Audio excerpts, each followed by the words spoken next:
Hello everyone, welcome to জ্ঞান সিন্ধু। আজকে আমি ষষ্ঠ শ্রেণীর গণিত প্রভা বইয়ের পেজ নাম্বার 34-এর কোষে দেখি 1.4 শুরু করব। আজকে আমি পার্ট 1 শুরু করছি, যেখানে আমি 1-এর দাগ, 2-এর দাগ, 3-এর দাগ এবং 4-এর দাগ সম্পর্কে আলোচনা করব। আমার চ্যানেলে তোমরা প্রতিটা পেজের পরপর সলিউশন পেয়ে যাবে। আমি তোমাদের জন্য ক্লাস 6-এর প্লেলিস্ট তৈরি করে দিয়েছি, যার লিঙ্ক অলরেডি আমি ডেসক্রিপশন বক্সে দিয়ে দিয়েছি। তো তোমাদের যদি আমার ভিডিও ভালো লেগে থাকে তাহলে অবশ্যই ভিডিওটিতে একটি লাইক করবে এবং চ্যানেলটিকে সাবস্ক্রাইব করবে। তো চলো আর দেরি না করে এবার ভিডিওটা শুরু করি। তো 1-এরটাতে কি বলেছে দেখো, রং করা অংশ দশমিক ভগ্নাংশে প্রকাশ করি। মানে এখানে রং করে দিয়েছে, আর এইগুলোকে তোমাদের কিসে কনভার্ট করতে হবে না, দশমিক ভগ্নাংশে প্রকাশ করতে হবে। তাহলে আগে আমরা কি করব না, ভগ্নাংশে প্রকাশ করে নেব। না এখানে মোট কটা ভাগ আছে, না টোটাল 10টা ভাগ আছে। এই এরটা বলছি, 10টা ভাগের মধ্যে কটা ভাগ রং করা আছে, না 3টে ভাগ রং করা আছে। এখন 1-এর পিঠে যেহেতু একটা শূন্য আছে, তাহলে লবে পিছন দিক থেকে একটা সংখ্যার আগে কিন্তু দশমিকটা বসবে। মানে এখানে 3 বসালাম, আর পিছন দিক থেকে একটা সংখ্যা আগে দশমিক, তাহলে 0.3। তাহলে এখানে লিখে নিচ্ছি 0.3। এখন পরেরটাতে দেখো, মোট 100খানা ঘর আছে, তাহলে আমি নিচে 100 লিখে নিচ্ছি। আর কটা ঘর রং করা আছে, এক একটা রো বা এক একটা কলামে কিন্তু 10টা করে ঘর আছে। তাহলে এখানে 10, এখানে 10, 20, আর 10-এ হচ্ছে 30, 31, 32, 33, 34, 35, 36। তাহলে 100টা ঘরের মধ্যে 36খানা ঘর কিন্তু রং করা আছে। তাহলে আমি 36কে লিখলাম।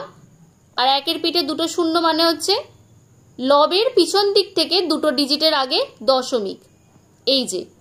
তাহলে দশমিক ভগ্নাংশটা কত, না 0.36 অংশ।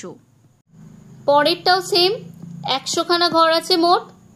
তাহলে 1, 2, 3, 4, 5, 6। তাহলে 6টা রো আছে যেখানে কিন্তু 10টা করে ঘর আছে। তাহলে 6 10-এ হচ্ছে 60।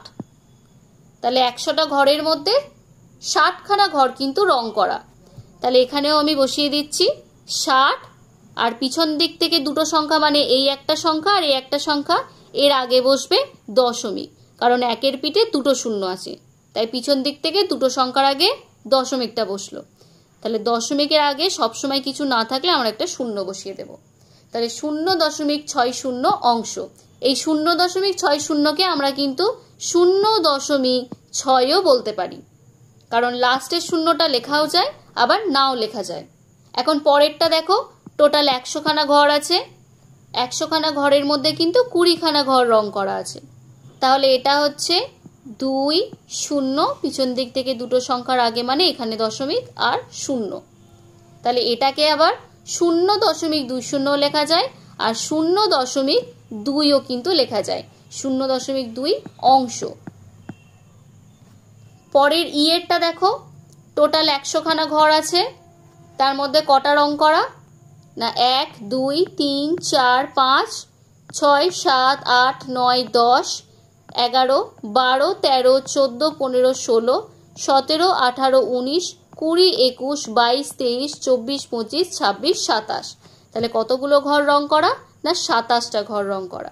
তাহলে 27 লিখে নিচ্ছি, আর পিছন দিক থেকে দুটো সংখ্যার আগে কিন্তু দশমিকটা বসলো। তাহলে 0.27 অংশ। এখন 2-এর দাগের গুলোতে কি বলেছে একটু দেখে নি। এখানে বলেছে 0.15 অংশ সবুজ রং করি এবং 0.53 অংশ হলুদ রং করি। তাহলে 0.15 মানে কিন্তু আমরা জানি 15/100, মানে 100টা ঘরের মধ্যে তোমায় 15টা ঘর রং করতে হবে। আর কি রং করতে বলেছে, না সবুজ রং করতে বলেছে। তাহলে 15টা সবুজ রং করে নিচ্ছি। প্রথমে 10খানা সবুজ রং করে নিলাম, তারপর 5খানা সবুজ রং করে নিলাম। এখন কি বলেছে, না 0.53 অংশ হলুদ রং করতে। তাহলে 0.53 মানে আমরা কি জানি না 53/100। তার মানে 100টা ঘরের মধ্যে 53টা ঘর আমাকে হলুদ রং করতে হবে। তাহলে এখন হলুদ রং করে নিচ্ছি। 10 আর 10-এ 20 আর 10-এ 30, 40, 50 আর 3খানা ঘর রং করতে হবে। তাহলে এই 3খানা করে নিলাম। এখন বি এরটা কি বলেছে দেখি। প্রথমে 0.33 অংশ নীল এবং 0.15 অংশ লাল। তাহলে 0.33 মানে 33/100 আর 0.15 মানে হচ্ছে 15/100। এখন 33/100 বলেছে নীল রং করতে। তার মানে 10 আর 10-এ 20 আর 10-এ 30 আর 3খানা। এই যে তাহলে 100 ভাগের 33 ভাগ কিন্তু নীল করে দিয়েছি। আর লাল করতে বলেছে 100 ভাগের 15 ভাগ। তাহলে 10 আর 5-এ হচ্ছে 15। দেখো 15টা ভাগ করে দিয়েছি। এখন জিজ্ঞাসা করেছে কত অংশ রং করিনি হিসাব করি। তাহলে রং করিনি সমগ্র অংশ মানে এক অংশ, এক থেকে বিয়োগ দিচ্ছি দেখো 0.33 প্লাস 0.15 মানে যে অংশটা রং করেছি সেটা যদি সমগ্র অংশ থেকে বাদ দিয়ে দিই তাহলেই তো আমরা পেয়ে যাব যে অংশটা রং করিনি। তাহলে এখানে রং করিনি 0.52 অংশ, যেটা বোঝাচ্ছে 100 ভাগের মধ্যে কিন্তু 52 ভাগ রং করা নেই, যেটা আমাদের সাদা রং দিয়ে ইন্ডিকেট করা আছে। মানে নাম্বার বি এর ছবিটাতে গুনলে বুঝতে পারবে যে 52টা ঘর কিন্তু রং করা হয়নি। এখন নাম্বার 3-এ কি বলেছে দেখে নিই। তো দেখো নাম্বার 3-এ কি বলেছে, নিচের সংখ্যাগুলিকে স্থানীয় মানের টেবিল তৈরি করে লিখি ও কথায় লিখি। স্থানীয় মানের টেবিল তৈরি করি মানে কি, ঠিক এই রকম টেবিল তৈরি করতে হবে। তারপর কি বলেছে না কথায় লিখতে বলেছে।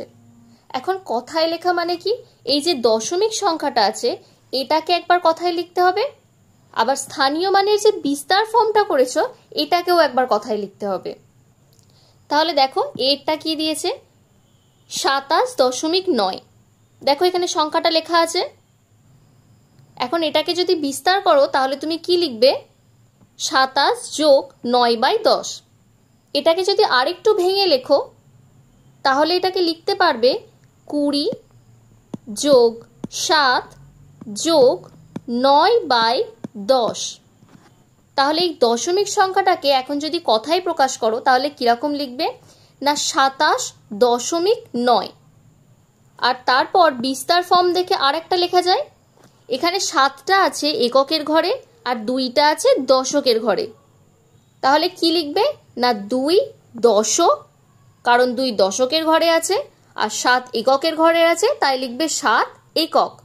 তারপর 9-এর নিচে কত আছে 10, তার মানে দশাংশের ঘরে আছে, তাহলে লিখবো 9 দশাংশ। পরেরটা দেখো 1.28 আছে, তাহলে 1 কে লিখেছি, দশমিকের পরই যে 2টা আছে সেটা কোন ঘরে আছে না দশাংশের ঘরে আছে, তাই লিখেছে 2/10। আর 8টা কোথায় আছে না শতাংশের ঘরে আছে, তাই কি লিখেছে 8 শতাংশ।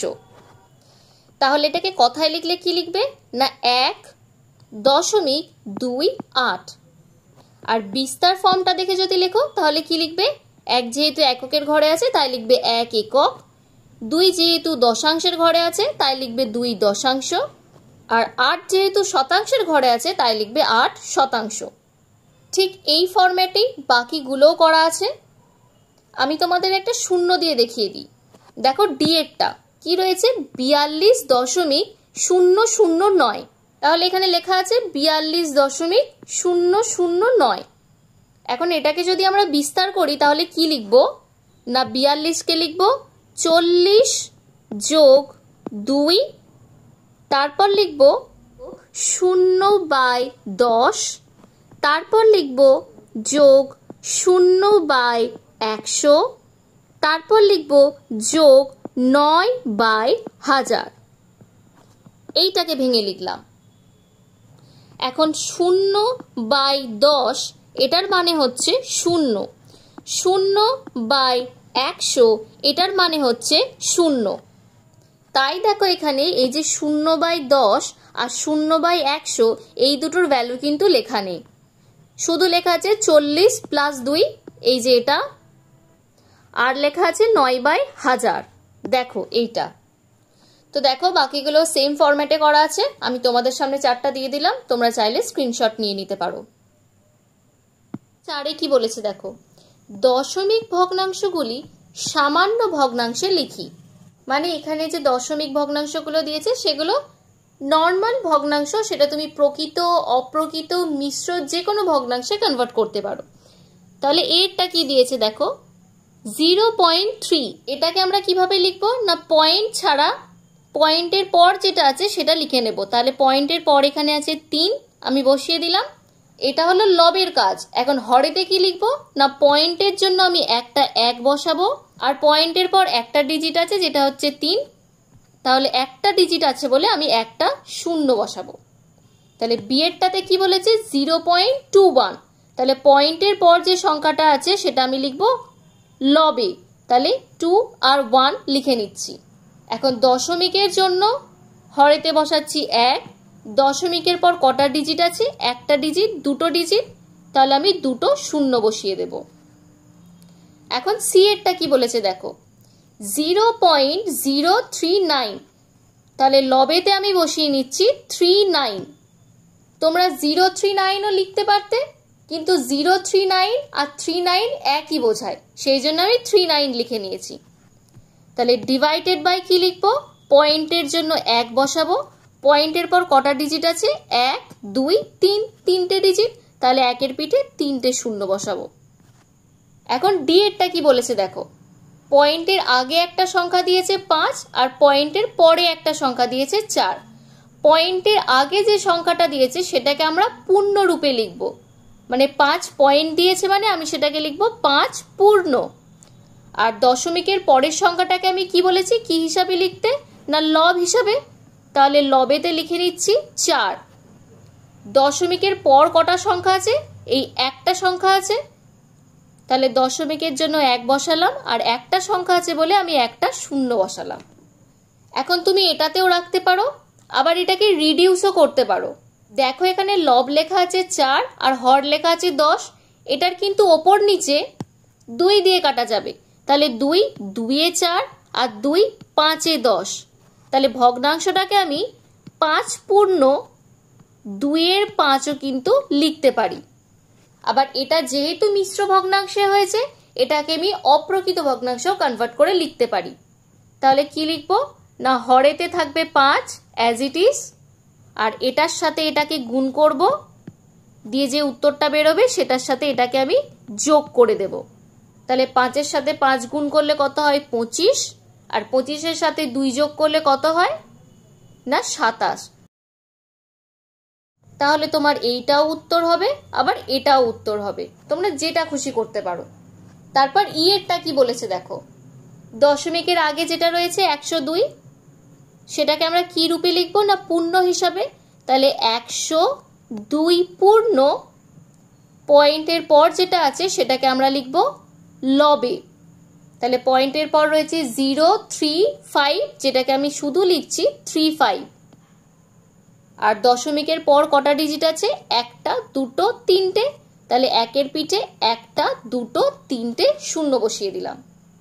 এখন এটার জন্য দেখো লব আর হর কিন্তু 5 দিয়ে কাটা যাবে, তাহলে 5 7-এ 35 আর 5 2-এ 10 আর 0 0, তাহলে সংখ্যাটা কত হচ্ছে 102 পূর্ণ 7-এর 200।